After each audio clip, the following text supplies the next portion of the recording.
Vamos con un nuevo capítulo en esta búsqueda que estamos haciendo, o esta exploración que estamos haciendo, referida al dolor y a los diversos componentes que el dolor nos puede traer en la vida. Después de haber analizado un poco de dónde venía esto del dolor, qué podíamos hacer, qué remedios podíamos, por dónde podíamos buscar algunos remedios o paliativos, conviene preguntarnos, esto tiene mucho que ver y mucha importancia con la gestión.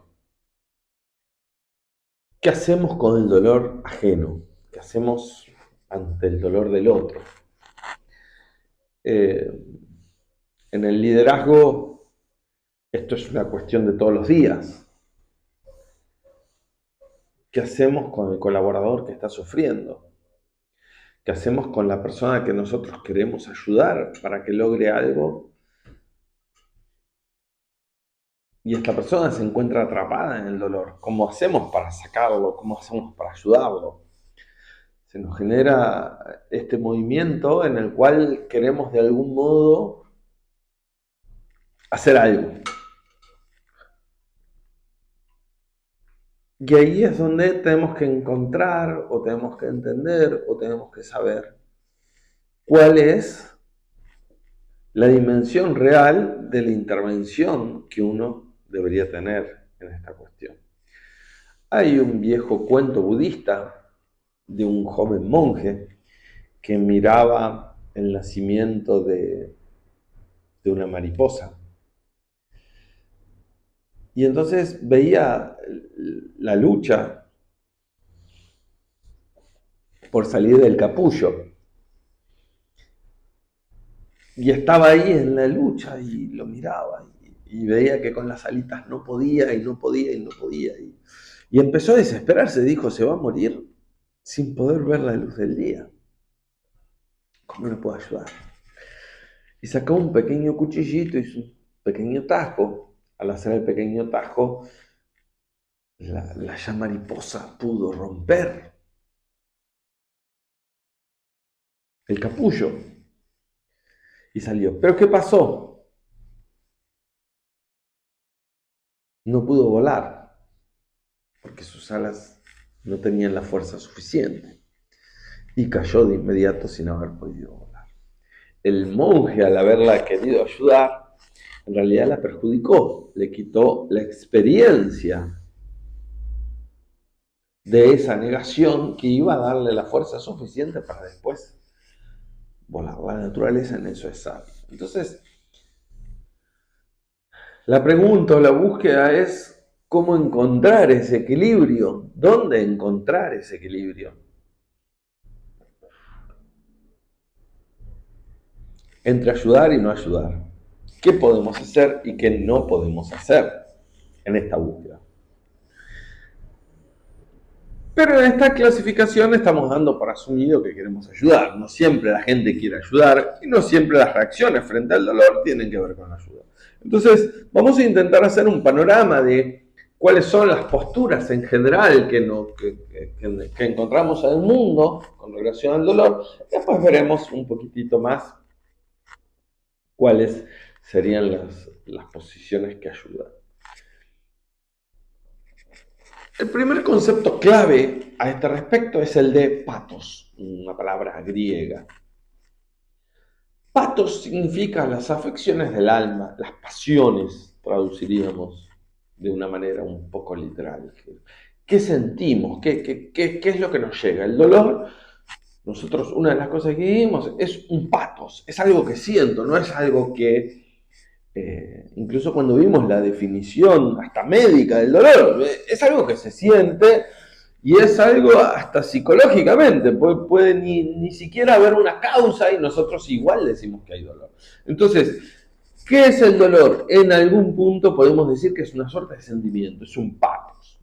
Ahora, esta palabra patos nos trae mucha importancia cuando hablamos de los otros. Hay varias palabras en nuestro idioma que tienen que ver con esta realidad.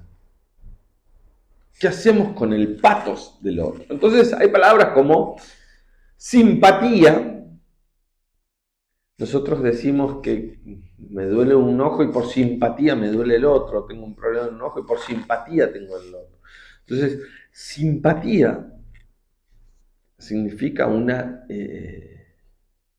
identidad en el patos del otro. Entonces, incluso nosotros decimos que alguien es simpático en el sentido de que comparte el patos del otro. De ahí también nosotros, hay otra palabra que nosotros podemos usar, es empatía, empatizar. Empatizar significa ya no imitar el sentimiento del otro, sino compartir, hacer propio ese patos. Después tenemos otros como es apatía. No hay ninguna conexión con el dolor, con el patos del otro.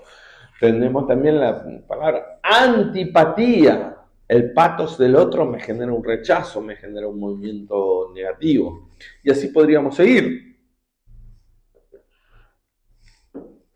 con diversas palabras que de algún modo tienen que ver con esta relación entre el sufrimiento ajeno y una persona. Entonces, dentro de esto, nosotros podemos encontrar que la primera reacción que podríamos catalogar es aquellos que no tienen la capacidad de sentir el dolor ajeno, no tienen ninguna capacidad de tener una percepción de ese patos del otro que está sufriendo, de ese dolor.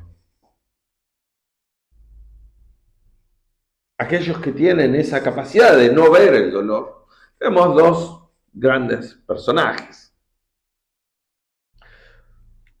Por un lado, el carroñero, el que se aprovecha de ese dolor, como no tiene ninguna posibilidad de conectarse, aprovecha ese dolor para sacar algo, una ventaja, a partir de la situación de vulnerabilidad en la cual el dolor expone a determinada persona.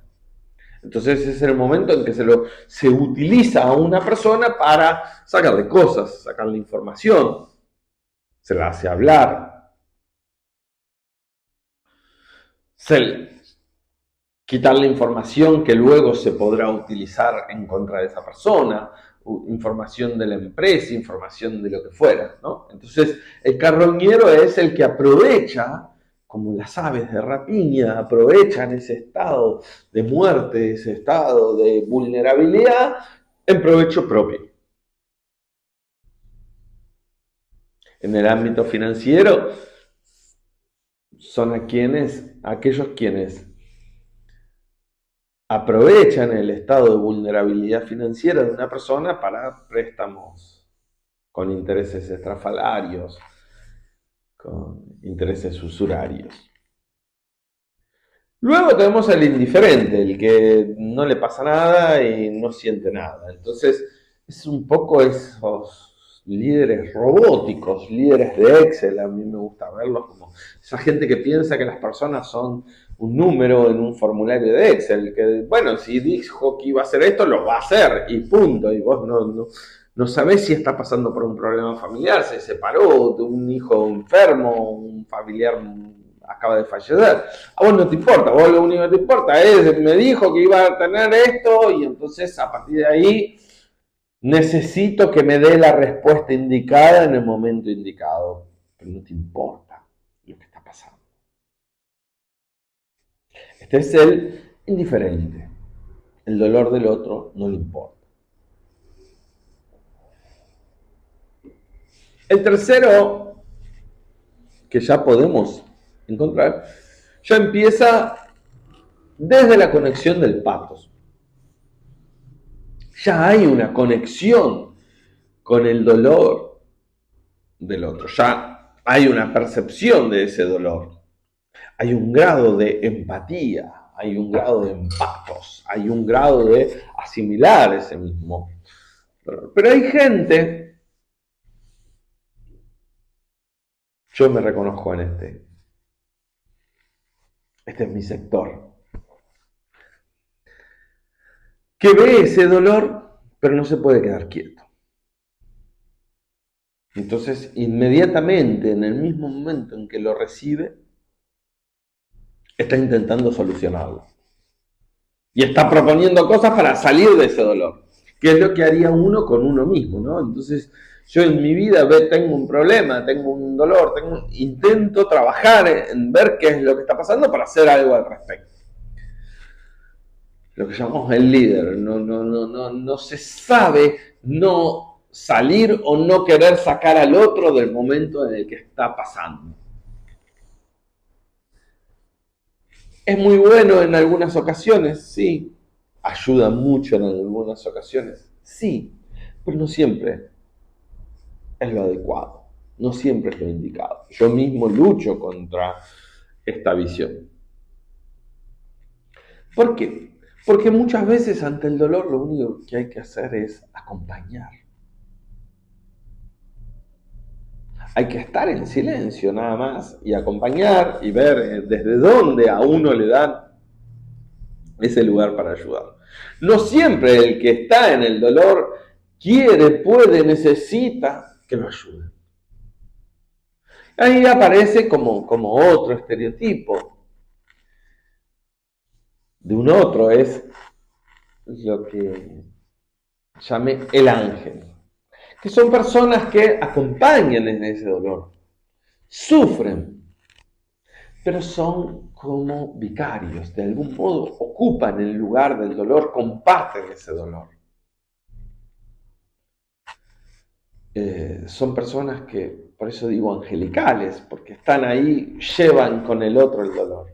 El problema de estas personas es que se cargan con dolores ajenos y eso trae problemas psíquicos, hasta físicos. Estos son, digamos, los 4 grandes modelos de personas, de algún modo hechos un esquema, en los cuales más o menos las personas se encuentran. La idea es que más allá de estos modelos, logremos encontrar el lugar en el cual la empatía nos diga cuál es el mejor momento para esta situación y esta persona. ¿Qué es lo mejor que puedo hacer? Ayudarlo en su dolor, escucharlo, acompañarlo y encontrar cuál es la medida exacta de ese acompañamiento. Volveremos en la próxima con la última clase sobre el dolor.